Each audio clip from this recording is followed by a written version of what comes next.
పిల్లల్ని బాగా చదివించుకుంటాము. ఆ కష్టాలను గుర్తుపెట్టుకొని మేము గత 25 సంవత్సరాల నుంచి చేస్తున్నాం.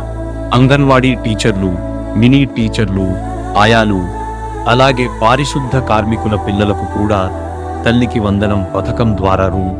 15,000 ఆర్థిక సహాయం అందించనున్నట్లు ముఖ్యమంత్రి నారా చంద్రబాబు నాయుడు గారు ప్రకటించారు. ఈ నిర్ణయానికి కృతజ్ఞతగా విజయవాడ పశ్చిమ నియోజకవర్గంలోని కలరా హాస్పిటల్ వద్ద పారిశుద్ధ కార్మికులు నారా చంద్రబాబు నాయుడు గారి మరియు నారా లోకేష్ గారి చిత్రపటాలకు పాలాభిషేకం నిర్వహించారు.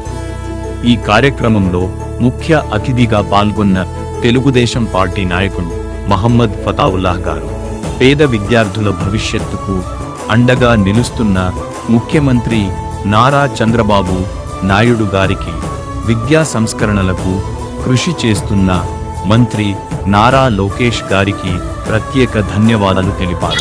చంద్రబాబు నాయుడు గారు నమస్తే అండి.